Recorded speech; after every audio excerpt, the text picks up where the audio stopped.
All right, Jim, our next question here. We've received a few of these. This was sent to CornyDriveThru at gmail.com from Mac in Denver. Jim, there's a video going around of an old shoot interview with the Midnight Express. Sorry if this question is a repeat, but any chance I could hear Jim's side of the story of getting pranked by Stan Lane with the ants on one of their road trips?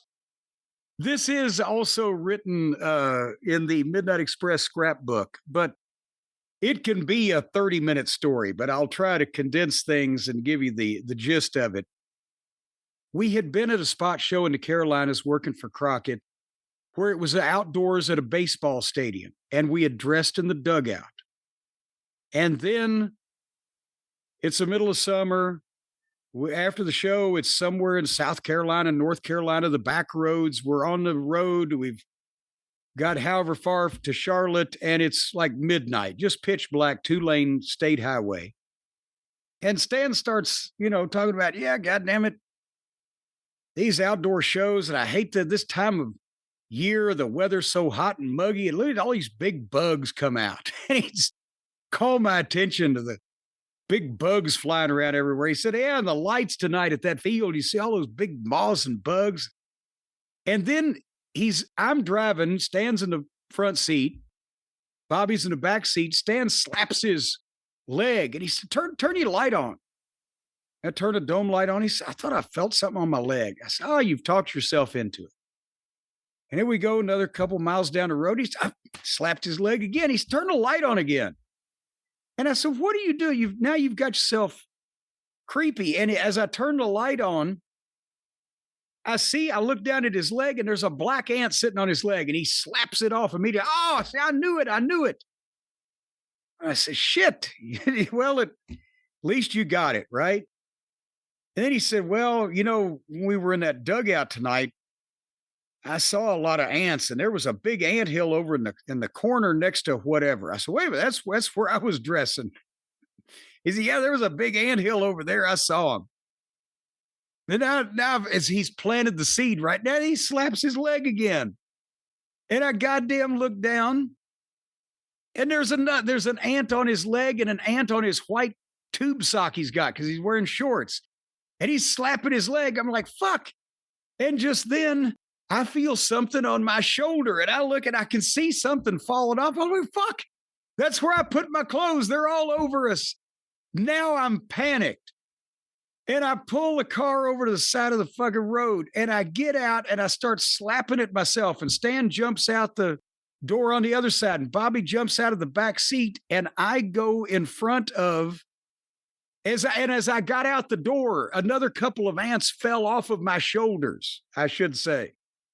And so I'm really freaking out, and I'm standing on the side of the road in front of my headlights of the car, and I pulled my pants down to my ankles so that I can slap my legs and make sure they're not eating my balls or anything. And I'm slapping all over, and Stan's hopping up and down on the side of the road, slapping his legs. And Bobby's standing back over by the car.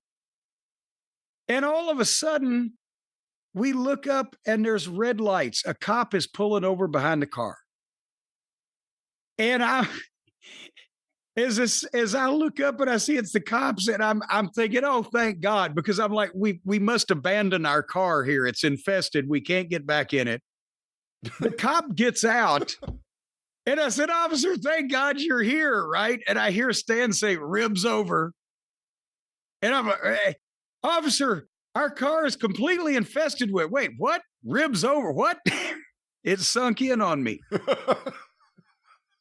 The cop is looking, I've got my pants around my ankles. I'm in my underwear and a t-shirt, and I'm out on the side of the road at 1:00 in the morning or whatever in Hoo Ha, North Carolina, in front of the headlights, dancing around. And Stan was on the side of the road, and he was dancing around. But when Bobby got out of the car, he had one of those Miller Pony bottles of beer, open beer in each hand. Oh my God. He's standing there with 2 beers in each hand. So the cop says, what the fuck? And Stan walks over to the cop and said, officer, it's just a little ribbage here. And he holds up this bag of plastic ants, and he puts his arm around the cop turns the cop around and walks him back to his squad car while calmly conversing with him, showing him the box of plastic ants or the bag of plastic ants that he had, and said, we were just playing a little joke on our friend here, but thank you for stopping. Everything's fine.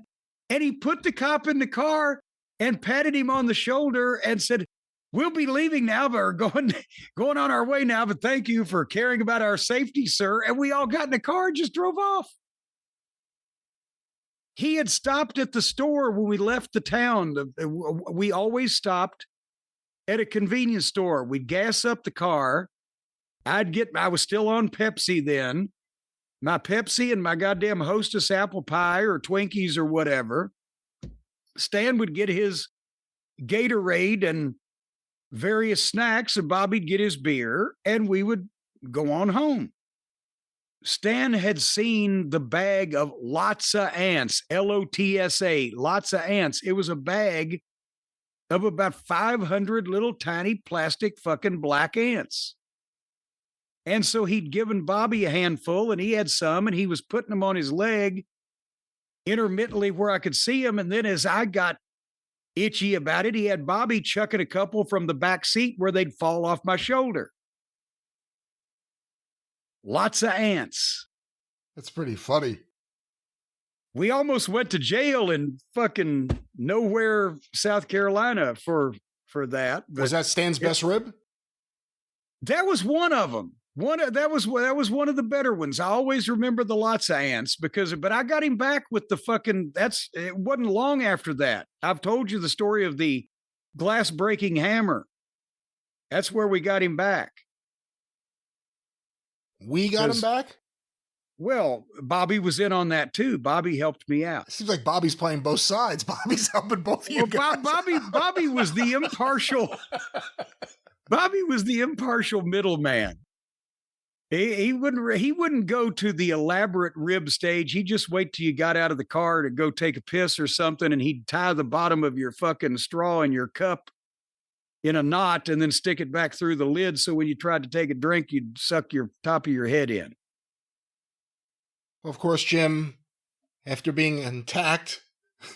Yes, attacked or infested with ants, you may need a good night's sleep. You may want to just rip off your clothes and go right to sleep on a clean surface and a clean mattress. And cleanliness and comfort are two of the guarantees of Helix sleep. Yes, but not godliness. Cleanliness is next to godliness, but it's not on the Helix menu. But I'll tell you, I wasn't going to get back in the car. I was convinced that we had to leave the car by the side of the road. But I'll tell you what, folks, you ought to be leaving your mattress by the side of the road. Because can you think, how long have you been sleeping on your mattress? I say you out there in podcast land. You had your mattress 5 years, 10 years, however long you had it. You know what's going on. The farting that's gone on, the accidents, the potential dissemination of DNA that might be splashed all over it, especially if you've got teenagers when you're out of the house. You need to get rid of that just germ bag, just a giant conglomeration of filth. It just may be time for a new mattress. A brand new mattress from Helix, because Helix Sleep has mattresses for everybody. If you've got snoring, back pain, sleep apnea, you sleep too hot, they got mattresses that can help that out. If you're big and fat and corpulent and obese and you're about to explode into a Mr. Creosote level explosion of guts and intestines, they got a mattress for you too. If you're skinny, if you're a bag of bones, if you use a Cheerio for a hula hoop, they got a mattress for you too. And all of these mattresses are encased in special scientific coating so that anytime you either try to shit, piss, or splooge on them, it'll bounce right back at you. Watch out now, because this could put an eye out. Again, let's not try to do these things. If you really throw a good handful of shit at one of these mattresses, it'll repel it so strenuously that it could hit you in the eye. Don't grab your shit. Don't touch your shit. Don't throw your shit. You could get pink eye. And of course, a good night's sleep is a great way to avoid bad decisions in life, like everything that we just mentioned. And a good night's sleep comes from Helix Sleep. Folks, I need say nothing else. You don't need to hear anything else. If you want to avoid pink eye making bad decisions, and having shit flung at you, get a good night's sleep on a Helix Sleep mattress. Go right now to helixsleep.com/JCE.